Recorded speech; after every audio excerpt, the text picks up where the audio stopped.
This is your Ayushman and आज की video में हम लोग पढ़ेंगे तुम्हारे पद परिचय का पार्ट 2 एंड लिटरली ये जो पार्ट है ये वर्थ इट होने वाला है क्योंकि इसमें हम लोग अव्यय पढ़ेंगे यानी कि अविकारी शब्द के साथ लिंग वचन कारक ये सारी चीजें बहुत अच्छे से कंप्लीट करेंगे। इसके साथ साथ सैंपल पेपर भी डिस्कस करेंगे। अगर पार्ट 1 नहीं देखा होगा तो देख लो, लिंक डिस्क्रिप्शन में और अबाउट सेक्शन में गिवन है, कमेंट एरिया में भी पिंड है। तो हमारा आगे का टॉपिक है अव्यय, जिसे अविकारी शब्द भी कहते हैं और इस पार्ट से बहुत कम क्वेश्चंस पूछे जाते हैं लेकिन प्रिपरेशन होना जरूरी है। अगर बाई चांस पूछ देगा क्वेश्चन तो तुम लोग क्या करोगे, इसलिए हम लोग जल्दी जल्दी इस टॉपिक को भी कवर कर देते हैं। पूरे डीप में नहीं जाएंगे लेकिन हाँ इतना डीप जाएंगे कि तुम लोग इजीली क्वेश्चंस लिख लोगे। और अभी तक जो हम लोगों ने टॉपिक्स पढ़ा जैसे कि संज्ञा, सर्वनाम, विशेषण, क्रिया, ये सारे विकारी शब्द होते हैं और अभी हम लोग जो टॉपिक शुरू करेंगे अविकारी शब्द, उसे अव्यय कहते हैं। तो सबसे पहले अब हम लोग देख लेते हैं कि एग्जैक्टली ये अव्यय होता क्या है। ऐसे शब्द जो लिंग, वचन, पुरुष आदि पे कोई भी प्रभाव नहीं डालते हैं उसे हम लोग बेसिकली अव्यय कहते हैं। अव्यय के बेसिकली 5 भेद होते हैं: क्रिया विशेषण, संबंध बोधक, समुच्चय बोधक, विस्मय आदि बोधक और निपात। और बेसिकली क्रिया विशेषण के भी 5 भेद होते हैं। तो सबसे पहले हम लोग शुरू करेंगे क्रिया विशेषण को। ऐसे शब्द जो क्रिया की विशेषता बताए उसे क्रिया विशेषण कहते हैं। इसके अंदर हमारे आते हैं सबसे पहले कानवाचक, रीतिवाचक, स्थानवाचक और परिमाणवाचक। तो इन 4 टॉपिक को हम लोग बहुत ही अच्छे से अभी कवर करने वाले हैं एक एग्जाम्पल के थ्रू जो कॉमन लाइफ से होगा। सपोज तुम लोग इमेजिन करो कि तुम्हारा दोस्त किसी लड़की को जाके प्रपोज कर देता है। अब होता क्या है कि अगले दिन उस लड़की का भाई आते हैं कुछ लड़कों को लेकर और उससे तुम्हारे दोस्त को कूट के चले जाते हैं। अब तुम्हारा भाई कॉल करता तुम्हें और बोलता है, भाई जिस लड़की को मैंने कल प्रपोज किया था ना, उसका भाई आया कुछ आदमियों के साथ और उसने मुझे बहुत मारा। तो सबसे पहले तुम लोग अपने दोस्त से क्या पूछोगे? तुम लोग ऑब्वियसली पूछोगे कि ये आखिर कब हुआ, किस समय पे हुआ। तो जब तुम लोग ये क्वेश्चन पूछोगे ना तो इसमें जो शब्द यूज हुए कब और किस समय हुआ ये तुम्हारा कालवाचक में आ जाएगा। यानी कि जिन शब्दों से समय का बोध होता हो वो बेसिकली कालवाचक क्रिया विशेषण अव्यय कहलाता है। फॉर एग्जाम्पल अब, तब, आज, कल, परसों, फिर, कभी, अभी, दिन भर, प्रतिदिन, ये सारे शब्द तुम लोग जहाँ पर भी देख लो तो समझ जाना ये कालवाचक है। नेक्स्ट है हमारा स्थानवाचक। अब तुम लोग अपने दोस्त से पूछोगे कि आखिर उसके भाई ने तुम्हें कहाँ कूटा, किस जगह पे कूटा। तो जब तुम लोग ये क्वेश्चन पूछोगे और तुम लोग कहाँ शब्द का प्रयोग करोगे तो बेसिकली जो कहाँ है वो तुम्हारा स्थानवाचक शब्द कहलाता है। यानी कि जिससे जगह स्थान का बोध हो, यानी कि जिन शब्दों से जगह और स्थान का बोध होता हो वो बेसिकली स्थानवाचक अव्यय कहलाता है। स्थानवाचक क्रिया विशेषण अव्यय कहलाता है। जैसे कि यहाँ, वहाँ, कहाँ, इधर, उधर, बाहर, आगे, पीछे,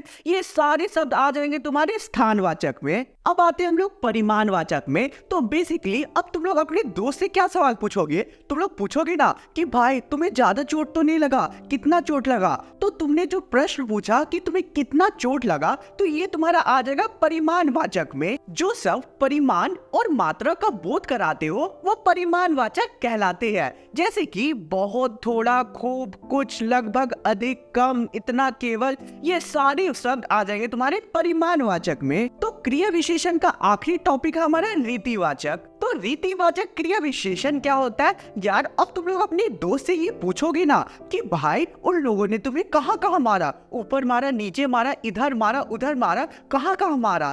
तो ये सब जहां पर तुम लोगों को ऊपर, नीचे, इधर, उधर, ये सारे सब जहां पर भी दिख गए तो समझ लेना कि वो रीतिवाचक क्रिया विशेषण है। यानी कि वो ये शब्द जिससे कार्य के व्यापार की रीति या विधि का पता चलता है उसे रीतिवाचक क्रिया विशेषण कहते हैं। सो आई होप तुम लोगों को क्रिया विशेषण के सारे भेद अच्छे से समझ आ गए होंगे। अब हम लोग अव्यय के नेक्स्ट भेद पे चलेंगे जो कि है संबंध बोधक अव्यय। तो इसका परिभाषा क्या है? जो अव्यय संज्ञा या सर्वनाम के बाद प्रयुक्त होकर वाक्य के अन्य संज्ञा या सर्वनाम शब्दों के साथ संबंध बनाते हैं उन्हें संबंध बोधक अव्यय कहते हैं। फॉर एग्जाम्पल गणेश की बुद्धि के आगे सभी नतमस्तक है। यहाँ पे जो आगे शब्द है वो संबंध बोधक अव्यय है, क्योंकि गणेश की बुद्धि और लोगों के बीच ये बेसिकली एक कनेक्शन बना रहा है। तो वाक्य में ऐसे शब्द जहाँ पर भी तुम लोगों को दिख जाए जो बेसिकली दो वाक्यों के बीच संबंध बना रहा हो, तो उसे बेसिकली हम लोग संबंध बोधक कह सकते हैं। नेक्स्ट अव्यय है हमारा समुच्चय बोधक अव्यय। तो बेसिकली ये बहुत इजी है। समुच्चय बोधक अव्यय के बारे में पिछले वीडियो में भी डिस्कस किया था, जो था हम लोगों को रचना के आधार पर वाक्य में। नहीं देखा हो तो देख लेना, या लिंक डिस्क्रिप्शन में गिवन है। तो अब ये समुच्चय बोधक होता क्या है? बेसिकली इसे इंग्लिश में कंजक्शन के नाम से तुम लोग जानते होंगे। ऐसे शब्द जो दो वाक्यों के बीच कनेक्शन बिल्ड करता है, या कह सकते हो इजी वे में कि ऐसे शब्द जो दो वाक्यों को जोड़ता है, वो शब्द हमेशा हम लोगों का समुच्चय बोधक शब्द कहलाता है। जैसे कि और, तथा, एवं, किंतु, परंतु। जो तुम्हारे स्क्रीन पे जो चार्ट है ना, उसके सारे शब्द याद कर लेना। इन्हीं शब्द में से कोई शब्द आएगा मोस्ट प्रोबेबली। नेक्स्ट अब ये है हमारा विस्मयादि बोधक। जहां पर भी तुम लोगों को फीलिंग वाली चीजें दिख जाए, जहाँ पे खुशी हो, दुख हो, घृणा हो, डर हो, ये सारे शब्द जहां पर भी तुम लोगों को दिख जाए ना, वो सारे शब्द तुम लोगों का बेसिकली विस्मयादि बोधक में आ जाएगा। फॉर एग्जाम्पल, अरे, ओह, है, क्या, वाह, ये सारे शब्द बेसिकली विस्मयादि बोधक में आ जाएगा। ये जो चार्ट है ये देख लो, इसमें सारे शब्द अच्छे से याद कर लेना। इन्हीं शब्द में से कोई शब्द आएगा मोस्ट प्रोबेबली।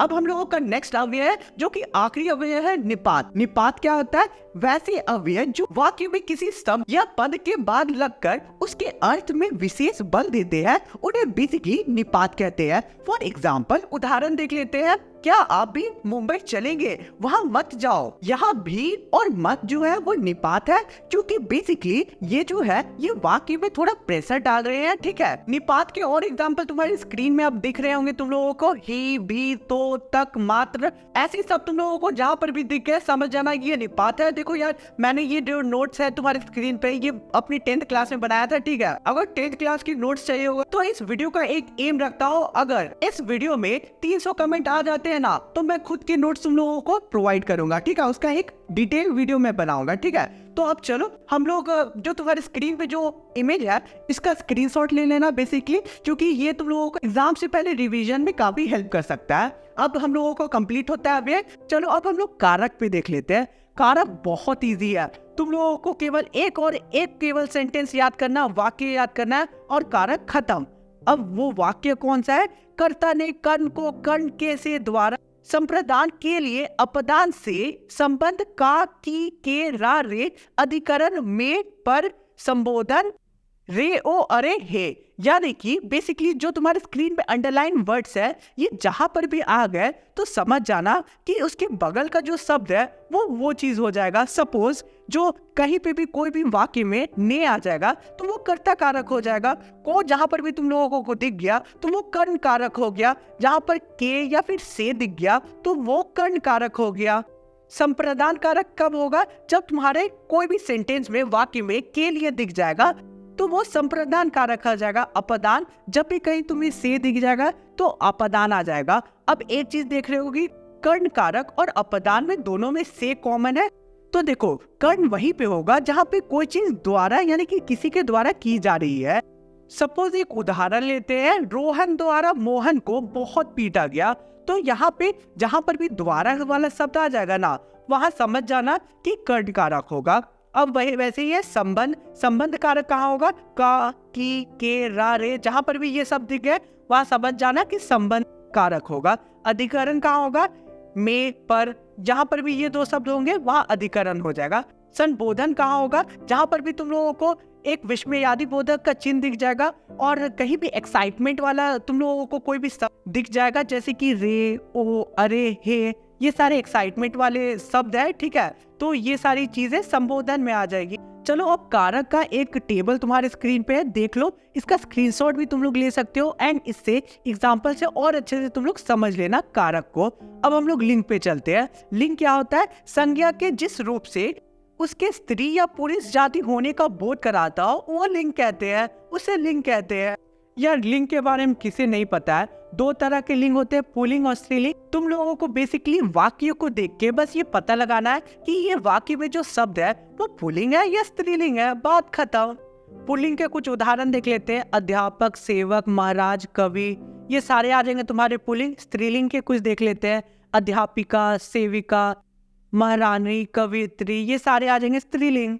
अब कुछ शब्दों पे ध्यान दो कि ये ना तो पुल्लिंग होते हैं ना स्त्रीलिंग। सपोज राष्ट्रपति, प्रधानमंत्री, इंजीनियर, मैनेजर, सचिव, ये सारे तुम्हारे ना तो पुल्लिंग में आएंगे ना स्त्रीलिंग में आएंगे। तो जहां पर भी ऐसे शब्द दिखे वहां पे तुम लोगों को कोई भी लिंग लगाने की जरूरत नहीं है। अब लिंग भी समझ गया, चलो वचन की तरफ चलते हैं। तो बेसिकली वचन में तुम लोगों को दो तरह के वचन होते हैं, एक वचन, बहुवचन। वचन क्या होता है? जिस शब्द के द्वारा किसी व्यक्ति या वस्तु की संख्या बताई जाती है वह वचन होता है। यानी कि मटका टूट गया तो मटका एक ही है, यहाँ पे पता चल रहा है मटका टूट गया, यानी कि एक वचन है, सेंटेंस को देख के ही पता चल रहा है। और बहुवचन क्या बोल सकते हो? बहुत सारी कुर्सियां वहां पे रखी है, तो कुर्सियां शब्द से तुमको पता चल रहा है कि बहुत सारी कुर्सियों के बारे में बताया जा रहा है। तो ये समझ लो, यहाँ से तुम लोग पता कर सकते हो कि एक वचन है या बहुवचन है।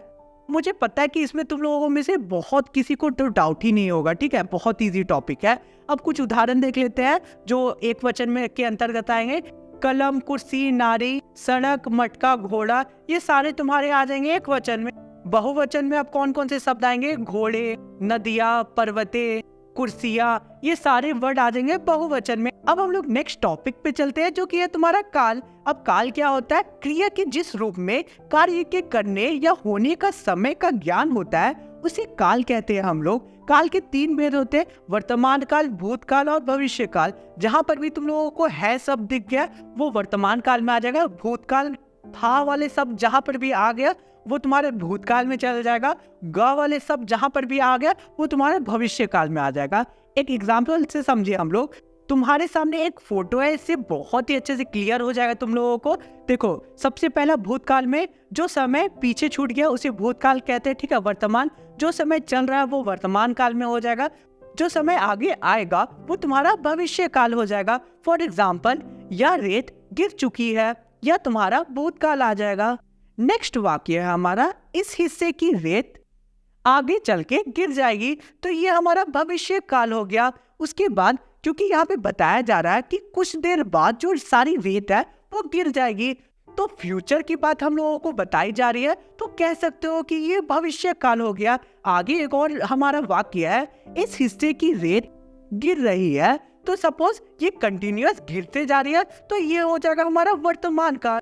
सो आई होप तुम लोगों को काल के बारे में भी अच्छे से नॉलेज हो गया होगा। चलो अब हम लोग बढ़ते हैं नेक्स्ट टॉपिक की तरफ। अब हम लोग क्वेश्चंस देख लेते हैं कि इस चैप्टर से किस टाइप के क्वेश्चंस बनते हैं।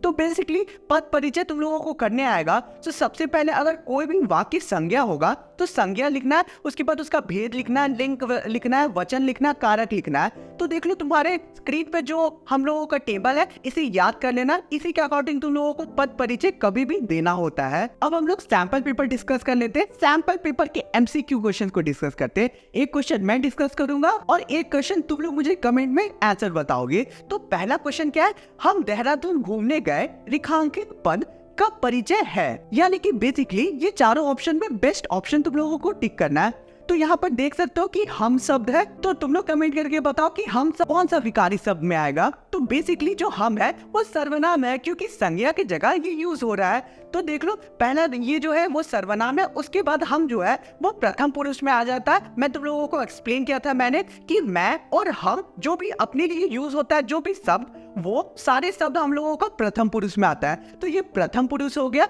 आगे हम देहरादून घूमने गए, तो इससे साफ पता चल रहा है कि ये पुल्लिंग है। इसके बाद हम शब्द का प्रयोग किया गया है, तो ये बहुवचन भी है। उसके बाद तुम लोग देख सकते हो कि ये कर्ता कारक है। तो हम लोगों का कंप्लीट होता है पहला क्वेश्चन, ठीक है। तो पहला क्वेश्चन का हमारा आंसर है ऑप्शन नंबर बी। अब हम लोगों को सेकंड क्वेश्चन क्या है?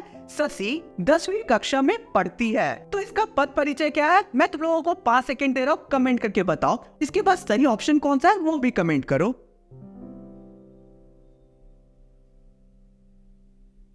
इसका सही ऑप्शन है ऑप्शन नंबर 8। अब नेक्स्ट क्वेश्चन देखते हैं, जो कि वह स्कूल से अभी अभी आया है। तो ये तो बहुत इजी है यार, बच्चा वाला क्वेश्चन है, देख लेते हैं हम लोग। ठीक है, स्कूल है तो सबसे पहले ये तो संज्ञा है, उसके बाद संज्ञा में स्कूल है तो सारे स्कूल की बात कही गई है, तो ये बेसिकली जातिवाचक है। उसके बाद एक स्कूल की बात की है तो एक वचन है, उसके बाद स्कूल अभी भी आया है, आया शब्द प्रयोग किया गया है तो ये पुल्लिंग हो गया। उसके बाद कौन सा कारक है, देख सकते हो कि यहाँ से का इस्तेमाल किया गया है, तो ये तुम लोगों का अपदान कारक में आ जाएगा। तो इसका सही ऑप्शन है ऑप्शन नंबर डी। और जो सेकंड क्वेश्चन हम लोगों ने डिस्कस किया था उसका ऑप्शन है, करेक्ट ऑप्शन है ऑप्शन नंबर बी। अगर मैंने स्किप किया होगा तो जान लो तुम लोग। नेक्स्ट क्वेश्चन है, घ क्वेश्चन जो किया वह मेरी बात पर बहुत हंसा। तुम लोग इसका आंसर दो, 5 सेकंड देता हूं।